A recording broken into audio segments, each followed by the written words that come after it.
Oke, itu yang dipertanyakan Pak Arianto, bisa jadi itu bahwa Peggy ini ya bisa aja fiktif karena berdasarkan amar putusan aja. Itu kan analisis ya, analisis orang lawyer itu berandai-andai gitu, apa yang diharapkan gitu, tidak berdasarkan fakta yang ada kan. Sedangkan keterangan daripada Dirkrimum itu berdasarkan keterangan yang dia tampung semua itu ya. Menurut saya kalau saya dari seorang lawyer ya Bu ya, itu kalau ada kejanggalan yang kena pada kliennya itu, dia bisa komplain, dia bisa menentang. Komplainnya lewat hukum yang berlaku. Kalau sekarang ini ya, ini masih dalam proses penyidikan untuk DPO ini ya. Pokok DPO-nya tadinya 3 jadi 2. Pra peradilan aja sampaikan pada hakim. Kenapa kok jadi ini? Gitu.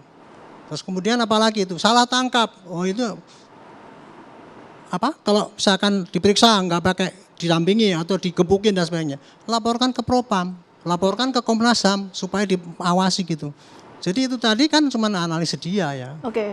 Saya sampaikan Pak, DPO 3 jadi 1 itu sudah diterangkan tadi kok. Oke. Karena dicabut sehingga dan kemudian dikatakan bahwa yang 2 itu fiktif.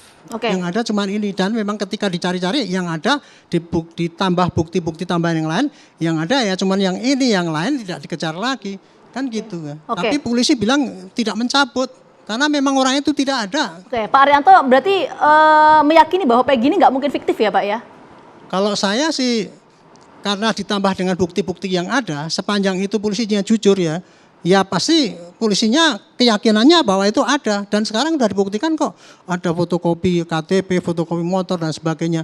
Nah inilah bukti-bukti tidak hanya satu yang menyatakan bahwa Peggy itu ada. Kan keterangan saksi tadi ini Peggy ada. Sudah didatangi ke rumahnya, kemudian tambah bukti-bukti tambahan. Tambah lagi tadi yang Pak siapa tuh yang ngomongnya bahwa dia bisa menyerangkan dan sebagainya. Jadi bukti-bukti itu sudah ada lebih daripada 1 dan polisi yakin itu jadi tersangka. Oke, baik, bukti-bukti jadi sudah ada, gitu. sudah ada. Saya kembali lagi ya, saya sampaikan dulu ya. Kalau ada keberatan dengan salah tindak itu tolong di counter aja dengan laporan pra peradilan ataupun ke Propam gitu. Kita tangkap poinnya Pak Arianto. Ya gitu. Apakah memang putusan pengadilan yang sudah ingkrah itu bisa berubah, bisa dirubah? Kalau misalnya 3 DPO dalam amar putusan itu adalah 3 DPO, kemudian dirubah oleh pihak kepolisian menjadi 1 DPO, berarti kan tidak menghormati putusan pengadilan yang sudah ingkrah. Dengan tiba-tiba putusan pengadilan bisa dirubah seperti itu. Apakah memang dibolehkan merubah putusan pengadilan? Kalau memang putusan pengadilan bisa berubah, berarti semua terdakwa-terdakwa yang sebelumnya itu pun tidak ada, karena memang putusan pengadilan berubah dengan secepat itu dalam satu waktu. Itu tidak ada relevansinya dengan putusan pengadilan itu bisa dirubah apa tidak ya gitu. Penetapan daripada DPO itu menurut pengamatan saya bukan termasuk dalam upaya paksa. DPO itu hanya menyatakan bahwa polisi butuh untuk mendapatkan orang itu sehingga dapat bantuan dari masyarakat sehingga kita bisa menangkapnya itu. Kalau ibu nggak terima dengan itu ya silakan digugat aja di pra peradilan. Kalau memang hakim menyatakan itu salah ya pasti polisi disalahkan nanti. Tapi nggak ada kaitannya tadi itu penetapan DPO harus sama dengan putusan pengadilan. Bagi saya sih putusan pengadilan harus dikerjakan kan gitu kan. Betul, tetapi polisi kan sebagai penyidik ya, ketika dibikin DPO dulu yang 2016 tadi berdasarkan dari keterangan dari saksi dan saksi itu menyatakan dan kemudian kesaksian saksi itu dicabut, otomatis kan buktinya kurang. Nah, penyidik nggak akan meneruskan itu kan gitu. Dan jadi kenyataannya yang 2 orang itu tidak ada sekarang, yang ada 1. Oke lah sekarang yang 1 ini dalamnya aja monitor terus kalau memang itu salah. Tolong dikoreksi. Oke. Polisi. Jadi penyidikan berdasarkan sesuatu putusan yang sudah inkrah atau ditetapkan berdasarkan kekuatan hukum yang tetap itu nggak masalah ya, nggak berdasarkan itu ya Pak? Kalau untuk DPO menurut saya nggak masalah. Oke, nggak masalah. Nanti kita yang coba penting bahas. polisinya mencari bukti yang kuat, yang cukup gitu. Ya, singkat. Itu pengamatan saya ya. merespon apa yang dikatakan oleh Pak Arianto itu kan ya. Tuduhannya kan ini kan di konferensi pers dimunculkan ke publik seolah-olah menghilangkan identitas apa segala macam padahal namanya memang itu begitu ya. Jadi kalau memang begitu menurut saya ya laporin aja karena itu berita bohong konferensi persnya. Anda bisa bayangkan. Nah, itulah itu analisis yang menyesatkan menurut saya. Pers kan. Ini lembaga apa ini kayak begini nih? Itu analisis yang menyesatkan rakyat. Itu gitu. levelnya Polda. Seorang pakar hukum Pak Arianto, Bang gitu. Joshua, nanti kita bahas lebih lanjut. Tidak ada itu relevansinya antara rilis yang gitu. Pak Arianto, nanti kita bahas. Ini Bentar, kan ada Bang Bang Rosman. Anton Carlian, Iya. mantan Kapolda Jawa Barat. Oke. Kita mintakan pendapat beliau dan saya juga mau tanya, apa yang beliau lakukan ketika beliau jadi Kapolda pada waktu itu? Oke, nanti kita tanyakan, tapi sebelumnya kita mau menuju ke Pak Suharsono dulu, karena informasi yang kita dapatkan bahwa Pak Suharsono atau Bondol ini sempat mendapatkan teror saat ini. Itu betul atau tidak? Jawabannya nanti, saat lagi kami kembali hadir untuk Anda. Oke, seperti janji saya tadi, kita akan langsung berbincang bersama dengan Pak Suharsono. Pak Suharsono.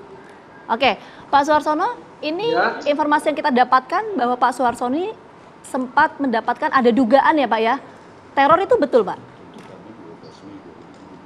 Ya belum ada sih, tapi yang media aja yang sering itu tuh, saya risih gitu. Oke, jadi Lalu nanyain, oke, jadi mendapatkan teror gitu nggak pernah ya? belum pernah. Tidak media itu. Oke, oke baik. Boleh ke kuasa hukum Pak Suharsono? Mungkin? Ya. Ya gimana Mbak? Pak, jadi tidak betul ya ada misalnya semacam teror atau gangguan yang didapatkan oleh Pak Suharsono dalam kasus ini? Nggak betul ya itu ya? Nggak betul, sampai sekarang masih aman-aman aja, masih baik. Oke, masih aman-aman saja ya Pak ya? Oke, itu jadi harapan kita bersama juga. Iya. Oke, ini kita coba langsung berbincang kembali. Ini ada Kapolda Jawa Barat periode 2016 hingga 2017, Pak Anton Carlian. Selamat malam, Pak Anton. Selamat malam, terima kasih. Ya, terima kasih Pak Anton. Pak Anton langsung saja, sebelum kita membahas soal perubahan DPO Pak, ini yang harus diketahui publik. Pak Anton ini kan menjabat sebagai Kapolda Jawa Barat, itu kan di bulan Desember 2016, itu betul ya Pak ya? Betul sekali. Oke, nah ketika Pak Anton menjabat, kasus pembunuhan Vina dan Eki ini memang masih ditangani di Polres Cirebon atau sudah P21 dilimpahkan ke kejaksaan? Waktunya kurang jelas, tetapi saat itu kasus tersebut tidak menjadi atensi dan tidak menimbulkan satu friksi-friksi maupun keresahan masyarakat. Sehingga apabila kasus tersebut tidak menimbulkan keresahan masyarakat, biasanya Polda tidak perlu turut campur, hanya mungkin bimbingan teknis saja. Oh. Itu saja. Oke. Sehingga dalam hal ini saya bukan mau melepas tanggung jawab, tapi apabila pada saat itu pun juga saya harus bertanggung jawab, sekalipun saya sudah pensiun, saya siap untuk bertanggung jawab, karena tidak ada anak buah yang salah adalah pimpinannya. Dan apabila pada saat itu saya sebagai Kapolda diminta pertanggungjawaban, saya siap. Oke, Kemudian kalau boleh dilanjutkan, mencermati apa yang dibicarakan terdahulu, di sini ada dua masalah. Mungkin satu, DPO 3 menjadi satu. Yang kedua, tentang penangkapan PS itu sendiri. Saya belum berani menyebut nama karena tetap ajas praduga tak bersalah. Nah, mari kita bahas satu-satu. Masalah walaupun tadi oleh senior saya Pak Arianto tadi sudah disampaikan, tapi izinkan saya untuk menyampaikan tentang kenapa 3 DPO ini menjadi satu. Dan ini pun juga saya tanyakan ke beberapa rekan-rekan penyidik yang ada di Polda Jabar. Apa betul, apa tidak salah 3 menjadi satu? Jangan sampai ini menjadikan friksi, jangan sampai ini menjadikan keresahan masyarakat. Nah, kemudian dari mana Anda menyatakan bahwa 3 DPO ini menjadi satu? Sementara tadi kita ketahui bahwa di dalam keputusan pengadilan adalah 3. Nah, di dalam hal ini mereka menyatakan, mohon maaf Pak, memang untuk saat ini keterangan-keterangan dari saksi-saksi maupun keterangan daripada para tersangka terdahulu tidak menunjukkan signifikan ke arah DPO yang ada. Sehingga dengan demikian bukan makin mengerucut, maka malah makin pabaliut gitu kan, makin kemana-mana. Ini juga kita sadari karena tenggang waktu. Mohon maaf, saya pernah menangani kasus Marsina. Baru dibuka 15 tahun yang akan datang. Apa yang terjadi sama seperti sekarang ini? Bukannya makin mengerucut. Semua tersangka walaupun yang sudah mendapat keputusan mengatakan tidak. Nah, jadi berbeda antara masa lalu dengan masa kini. Dan untuk solusi masalah DPO ini sebetulnya ya sama juga, tidak dicabut. Hanya mungkin ada satu ya kesalahan rilis, itu kan kesalahan rilis yang harus diralat kembali seandainya memang DPO ini ada. Tapi saat ini mereka mengatakan bahwa itu adalah ya DPO hantu karena ya identitasnya tidak jelas, namanya tidak jelas. Tapi saya bilang ini kan bisa kita lihat dari rekonstruksi TKP. Di sana kan ada 11. Ada orang-orang yang berperan di sana.